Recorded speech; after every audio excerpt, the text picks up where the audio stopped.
শ্যামল কুমার মিত্র। আজকের বিষয় mid day meal. তার আগে ছোট করে বলে নিই, বকেয়া ডিএ প্রসঙ্গে অর্থ দপ্তর সূত্রে আমরা আশ্বস্ত হয়েছি জুলাই মাসের মধ্যে কেএমসি এলাকার ব্যাংকগুলি থেকে যে সমস্ত সরকারি কর্মচারী পেনশনার পেনশন পান তারা বকেয়া ডিএর একটা অংশ পেয়ে যাবেন।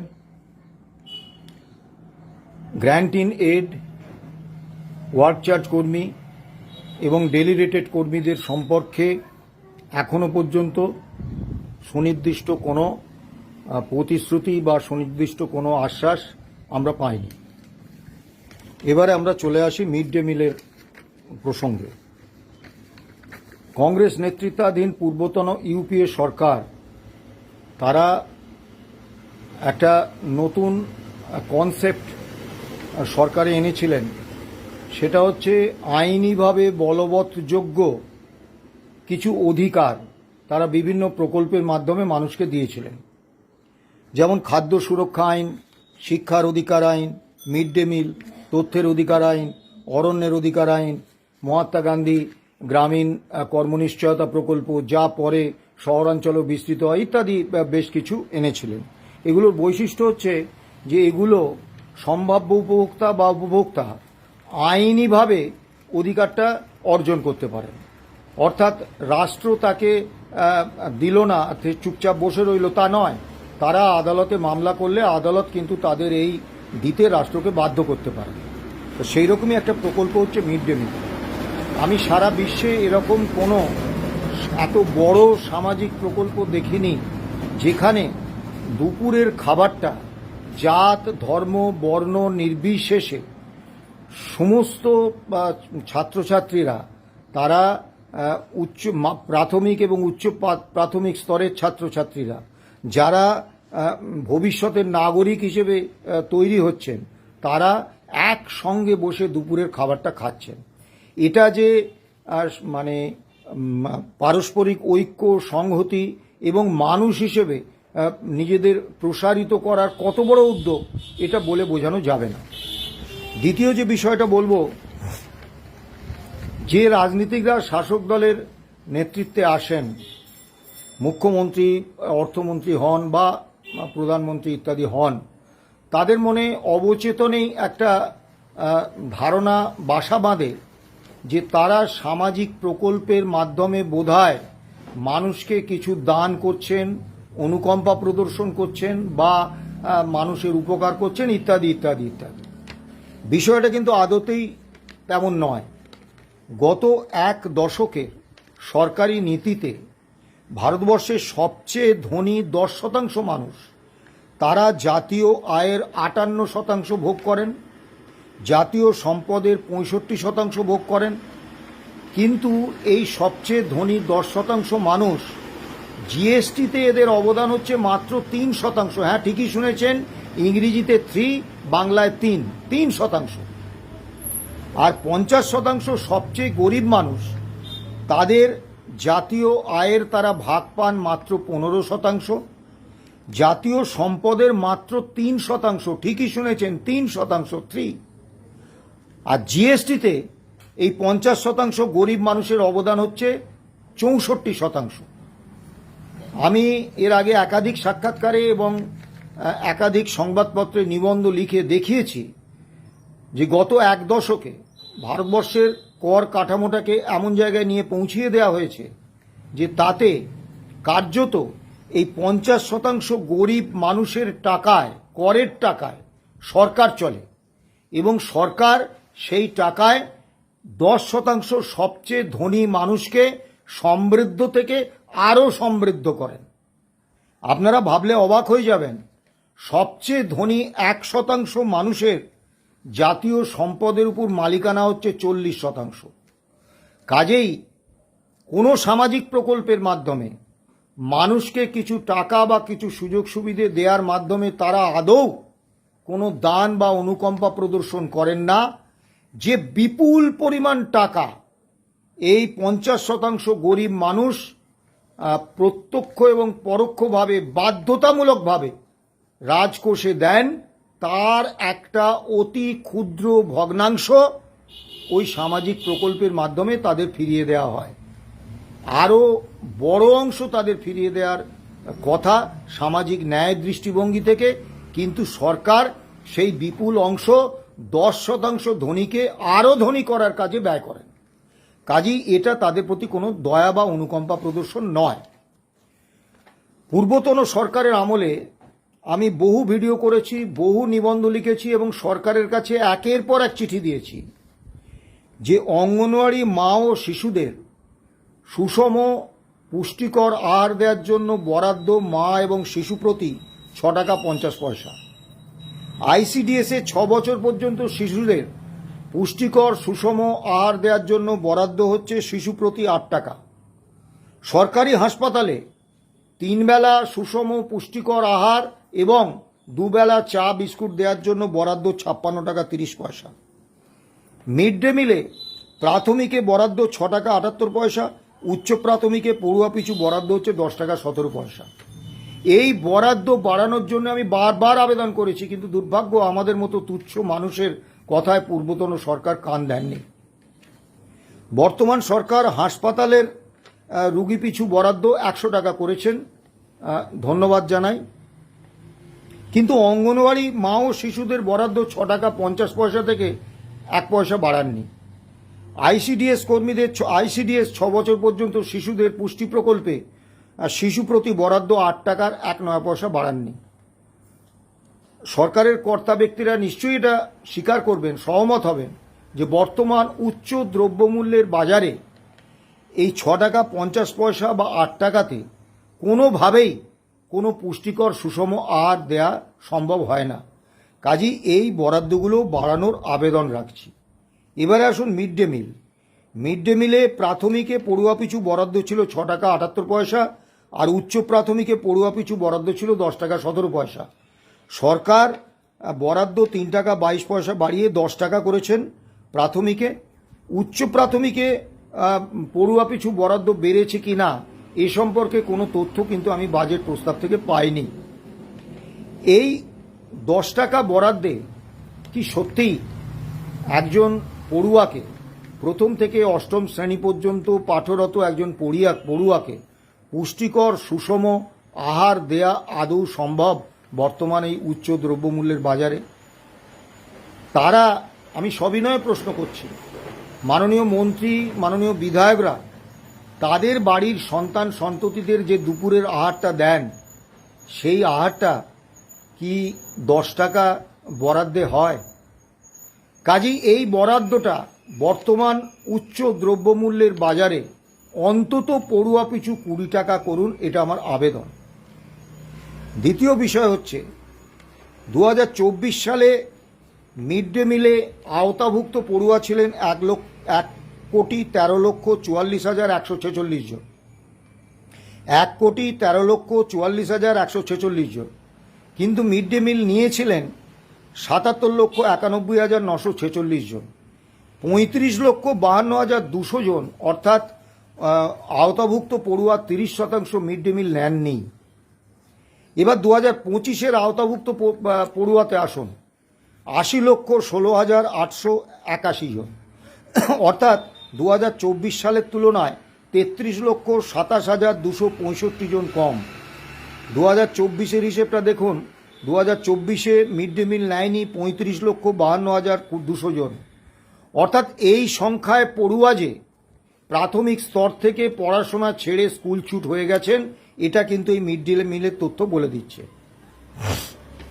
রাজ্যে 2,33,000 মিড ডে মিল কর্মী সরকারিভাবে নথিভুক্ত, কিন্তু আমাদের পশ্চিমবাংলার দুর্ভাগ্য হচ্ছে গত 15 বছরে যে ব্যুরোক্র্যাটরা পলিটিক্যাল এক্সিকিউটিভদের বিভিন্ন প্রকল্পে ভাতা বৃদ্ধি বা অন্যান্য বৃদ্ধির সংক্রান্ত পরিসংখ্যান তথ্য তুলে দেন, তারা এতটাই কর্তাভজা, অযোগ্য এবং অপদার্থ যে তারা কিন্তু সঠিক পরিসংখ্যানটা তুলে দেন না। ফলে পলিটিক্যাল এক্সিকিউটিভরা যখন সিদ্ধান্ত নেন, সেই সিদ্ধান্ত অনেক সময়ই মর্মান্তিক হয়ে পড়ে। এক্ষেত্রেও তাই হয়েছে। মিড ডে মিলে সারা রাজ্যে নথিভুক্ত, সরকারিভাবে নথিভুক্ত মিড ডে মিল কর্মী হচ্ছেন 2,33,000 জন। কিন্তু মিড ডে মিলটা পূর্বতন সরকার কার্যকর করতেন স্বনির্ভর গোষ্ঠীগুলোর মাধ্যমে, এবং এই স্বনির্ভর গোষ্ঠীগুলোর আওতায় কর্মরতদের ধরলে প্রকৃতপক্ষে মিড ডে মিল দেওয়াতে কম বেশি 8 লক্ষ মানুষ সরাসরি জড়িয়ে আছেন। এখন মিড ডে মিল, এই 2,33,000 মিড ডে মিল কর্মীকে যে ভাতাটা দেয়া হয়, সেই ভাতাটা কিন্তু এই 8 লক্ষ কর্মীর মধ্যে ভাগ হয়ে যায়। অর্থাৎ একজন মিড ডে মিল কর্মী এতদিন পর্যন্ত 2,000 টাকা ভাতা পেতেন 10 মাস, সেই 2,000 টাকা ভাতা কিন্তু একজন মিড ডে মিল কর্মী পেতেন না, সেটা ভাগ হয়ে যেত 3 জন 4 জন বা 5 জনের মধ্যে। কাজেই তারা আদতে অনেক কম পেতেন। দ্বিতীয় যে বিষয়টা, মিড ডে মিলের ভাতা ছিল 2,000 টাকা। আমি যতদূর জানি, শিক্ষক মশাইরা আরো ভালো বলতে পারবেন, মিড ডে মিলে কিন্তু 12 মাস ভাতা দেওয়া হয় না, মিড ডে মিল কর্মীদের 10 মাস ভাতা দেওয়া হয়। অর্থাৎ 2,000 টাকা ভাতা হলেও 12 মাসের বছর ধরে তারা মাসে প্রকৃতপক্ষে পেতেন 1,666 টাকা। ভাতা 1,000 টাকা বেড়েছে, সেই একই হিসেবে মাসে তাদের ভাতা বৃদ্ধি হচ্ছে 833 টাকা। তাহলে মোট একজন মিড ডে মিল কর্মী, মানে এই 2,33,000 মিড ডে মিল কর্মীর একজন পাবেন মাসে 2,499 টাকা। এই টাকাটা কিন্তু 3-4 জনের মধ্যে ভাগ হয়ে যাবে। তা আমি ভাগ হওয়ার বিষয়টা এখন উজ্জ্ব রাখছি। তাহলেও দিনে 83 টাকা, দিনে 83 টাকা মজুরিতে সরকারি কাজ করিয়ে নেওয়া, এটা কি একটা আদর্শ নিয়োগকর্তার পক্ষে যুক্তিসঙ্গত? আগের যে সরকার ছিল, আমরা বারবার বলেছি, এই সরকার ছিলেন তীব্র কর্মী বিদ্বেষী এবং জনবিদ্বেষী। তাদের সেই জনবিদ্বেষী মানে মানসিকতা থেকে তারা মিড ডে মিলের ভাতাও যেমন খুব কম রেখেছিলেন, এবং একই রকমভাবে তারা যে মিড ডে মিল কর্মীদের ভাতা সেটাও অনেক কম রেখেছিলেন। এবং এক্ষেত্রে শুধু পূর্বতন সরকারকে দোষারোপ করলেই কিন্তু হবে না, কারণ মিড ডে মিলটা হচ্ছে কেন্দ্র রাজ্য মিলিয়ে প্রকল্প। অর্থাৎ এই যে পূর্বতন সরকার 6 টাকা 68 পয়সা পড়ুয়া পিছু বরাদ্দ দিতেন, এর একটা অংশ দিতেন কেন্দ্র সরকার, একটা অংশ রাজ্য সরকার। অর্থাৎ কেন্দ্র সরকারও যদি ইচ্ছে করতেন তাহলেও কিন্তু এই বরাদ্দটা তারা বাড়াতে পারতেন। এবং এখন যেই 10 টাকা পড়ুয়া পিছু বরাদ্দ দেওয়া হবে, সেটাও কিন্তু কেন্দ্র রাজ্য মিলিয়ে। তা এই 83 টাকা দিনমজুরিতে আজকের দিনে কাউকে দিয়ে সরকারি কাজ করিয়ে নেওয়া কি সম্ভব? যেহেতু খাতায় কলমে এই 8 লক্ষ মিড ডে মিল কর্মীর নাম সরকারি নথিতে নেই, কাজেই সরকার ভাতা বাড়ালে এই 2,33,000 মিড ডে মিল কর্মীর অ্যাকাউন্টেই সেই ভাতাটা ঢুকবে। তাহলে অন্তত দিনে 340 টাকা ভাতা তারা পান, এমনভাবে মাসিক ভাতাটা ঠিক করুন, এবং 12 মাসের জন্য 12 মাসই ভাতা দিন। এই মিড ডে মিল ওয়ার্কাররা এই যৎসামান্য দৈনিক মজুরিতে এই বিপুল পরিশ্রমের কাজ এবং ঝুঁকির কাজ কেন?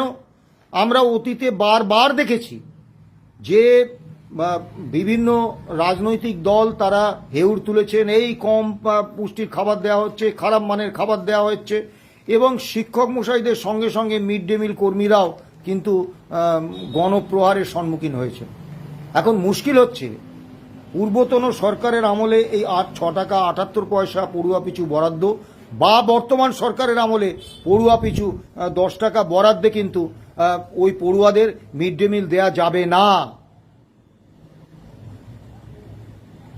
পুষ্টিকর জনপ্রত্যাশিত মানে গতিতে এবং পুষ্টিকর এবং সুষম আহার দেয়া যাবে না।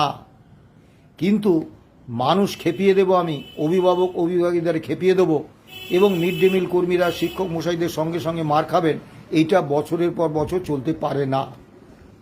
কাজেই আমি আগেই বলেছি, মিড ডে মিলের পড়ুয়া পিছু বরাদ্দ অন্তত 20 টাকা করা হোক, এবং 2,33,000 মিড ডে মিল কর্মী যেহেতু সরকারি খাতায় নথিভুক্ত, 8 লক্ষ তো সরকারি খাতায় নথিভুক্ত নয়, 2,33,000 নথিভুক্ত।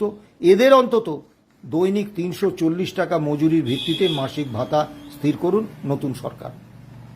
এবারে আসুন, আমি একজন সম্মানীয় মানুষের একটি উদ্ধৃতি তুলে ধরব। তিনি হচ্ছেন আরএসএসের প্রধান মোহন ভাগবতজি।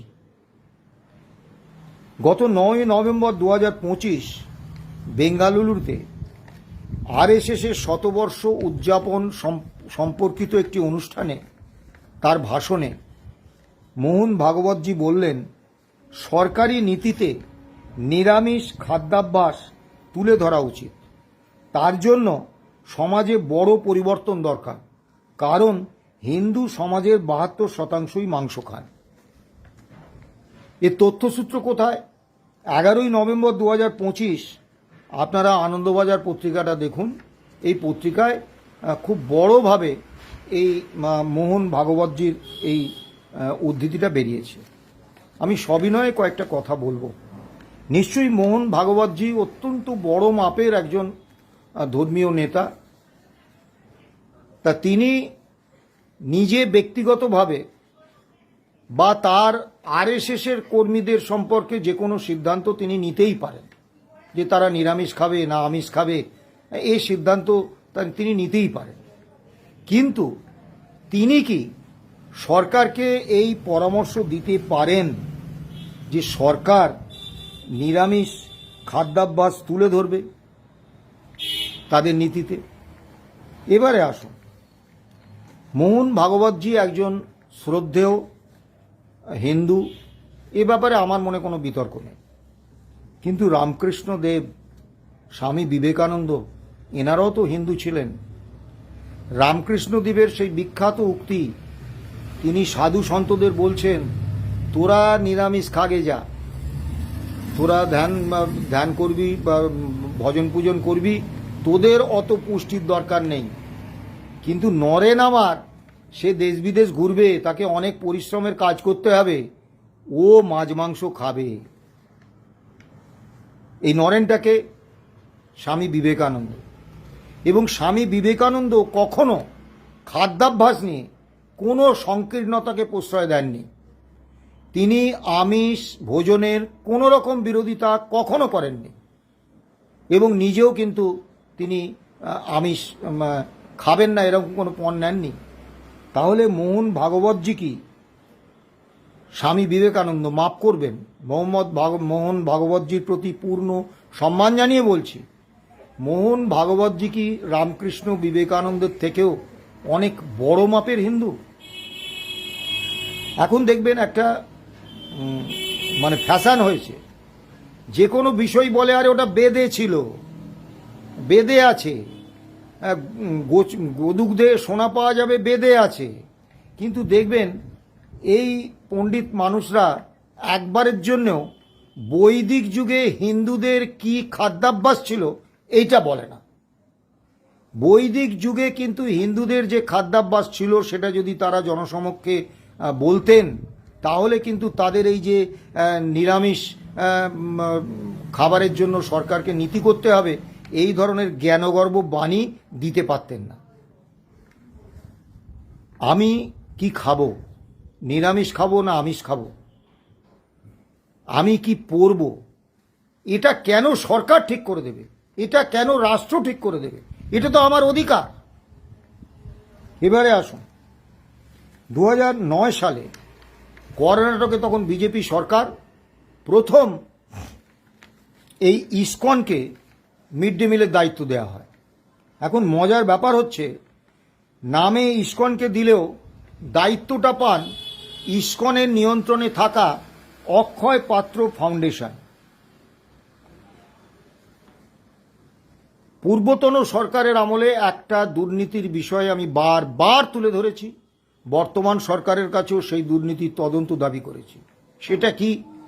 পূর্বতন সরকার 2016-17 থেকে 2020-21 সাল পর্যন্ত এনজিওগুলোকে 1,06,870 কোটি টাকা সরকারি অনুদান দিয়েছিলেন, এবং অন্যান্য খাতে এনজিওগুলোকে দিয়েছিলেন 10,859 কোটি টাকা।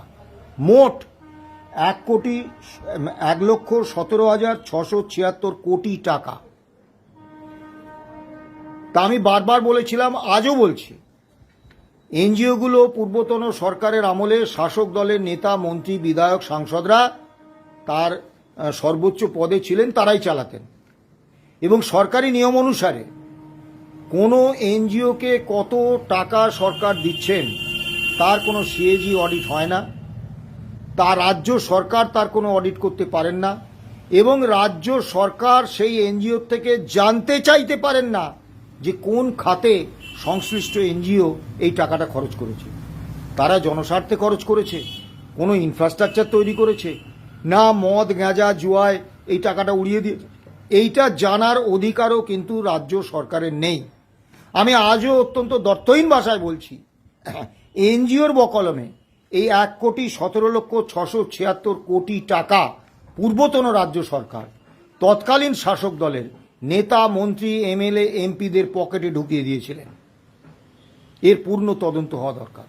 আমি কেন এই প্রসঙ্গটা তুললাম এই কারণে, অক্ষয় পাত্র ফাউন্ডেশনও কিন্তু একটা এনজিও। দায়িত্বটা কিন্তু সরাসরি ইসকন নিচ্ছে না, দায়িত্বটা কর্ণাটকে বলুন, রাজস্থানে বলুন, অন্ধ্রে বলুন, দায়িত্ব কিন্তু নিয়েছে ইসকনের বকলমে অক্ষয় পাত্র ফাউন্ডেশন, যেটা একটা এনজিও, যে এনজিওর উপর সরকারের কোনো নিয়ন্ত্রণ নেই। এবারে আসুন, ইসকন, তার নেতৃত্বে অক্ষয় পাত্র ফাউন্ডেশন যে যে রাজ্যে এই দায়িত্ব পেয়েছে তারা কিন্তু নিরামিষ খাবার দেয়। তারা মাছ, মাংস, ডিম ওসব বাদ দিন, পেঁয়াজ রসুনও তারা ব্যবহার করেন না। অর্থাৎ পশ্চিম বাংলার মানুষ যে খাদ্যাভ্যাসে অভ্যস্ত, সেই খাদ্যাভ্যাসটা বদল করে দিতে চাওয়া হচ্ছে মিড ডে মিলে। আপাতত কলকাতায় যে পড়ুয়ারা মিড ডে মিল নেন সরকারি স্কুলের, সেখানে ইসকনকে দায়িত্ব দেওয়া হচ্ছে, পরবর্তীকালে সারা রাজ্যে এটা প্রসারিত করা হবে। এখন আমার প্রথম প্রশ্ন, আমাদের খাদ্যাভ্যাসটা কেন বদল করে দেবেন সরকার? সরকারি প্রকল্পে মিড ডে মিলে যেহেতু বরাদ্দটা সরকার দেন, সরকারের কোনো নেতা, মন্ত্রী তাদের পকেট থেকে দেন না। আমি আগেই বলেছি যে 50% গরিব মানুষ, 64% জিএসটি দেন, অন্যান্য কর দেন, তাদের টাকাতেই এই বরাদ্দটা হয়। তাহলে তারা কেন তাদের খাদ্যাভ্যাসটা বদলাবে? 2 নম্বর বিষয় হচ্ছে, হ্যাঁ এটা ঠিক, অনেকেই বলছেন যে পূর্বতন সরকারের যে বরাদ্দ ছিল তাতে তো প্রতিদিন ডিম দেওয়া সম্ভব হতো না, কাজেই তারা তো ডিম পেতেনই না, তা এখন এই ডিম নিয়ে এত হইচই কেন? হ্যাঁ এটা সত্যি, যে কারণেই আমি বারবার বলেছি, একটা ডিমের দাম যখন 8 টাকা, তখন 6 টাকা 78 পয়সায় যে কোনোভাবেই প্রতিদিন পড়ুয়াদের ডিম দেয়া যাবে না, এটা সবাই জানে। এবং এখন যে বরাদ্দ বেড়ে যে 10 টাকা হয়েছে, সেই 10 টাকাতেও যে প্রতিদিন বরাদ্দ পিছু একটা করে ডিম দেয়া যাবে না, এটাও সত্যি।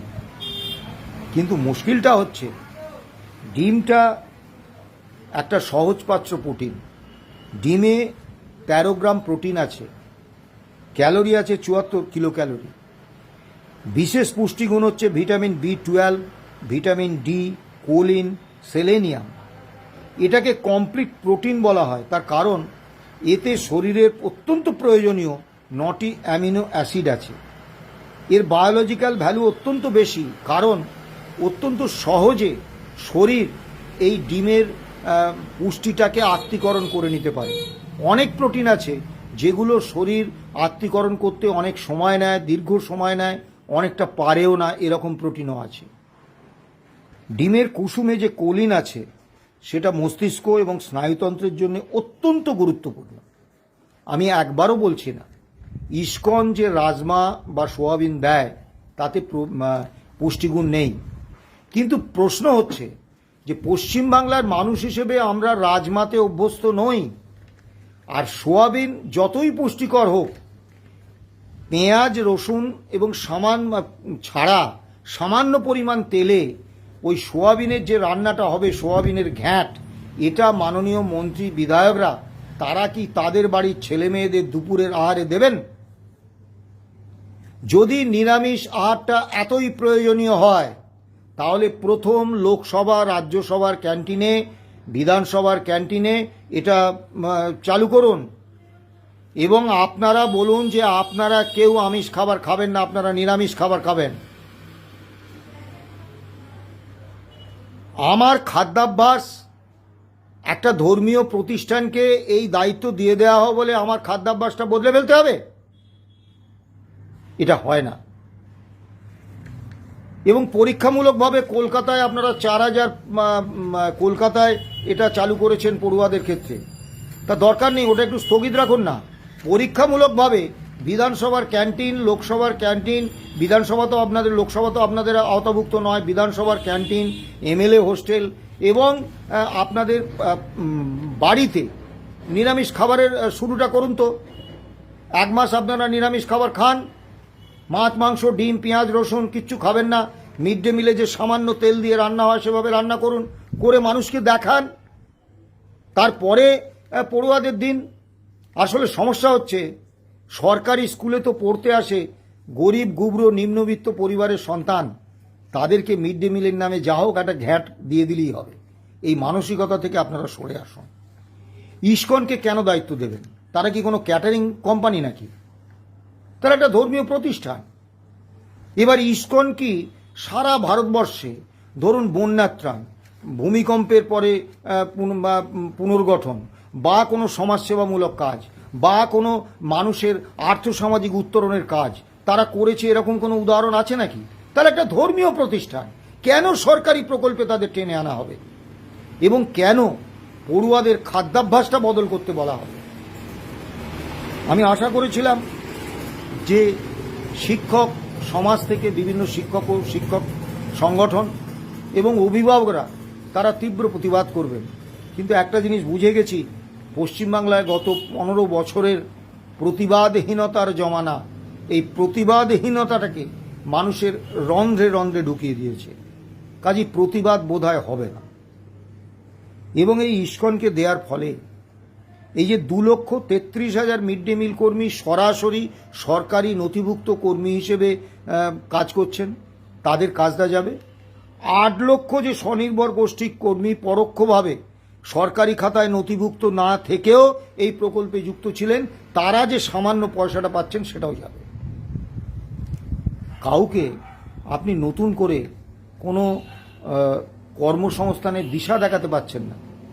একদিকে হকার উচ্ছেদ করছেন, একদিকে বিভিন্ন জায়গায় যারা সরকারি জায়গায় দোকান পাট করেছে সেগুলো ভেঙে চুরমার করে দিচ্ছেন, অথচ বড়বাজার, ত্রিপলপট্টি থেকে শুরু করে ওই বিস্তীর্ণ এলাকায় যে পুরো বেআইনি ভাবে দখল করে ব্যবসা চলছে, সেখানে কিন্তু হাত দেওয়ার ক্ষমতা আপনাদের নেই। সরকারটাই উল্টে যাবে।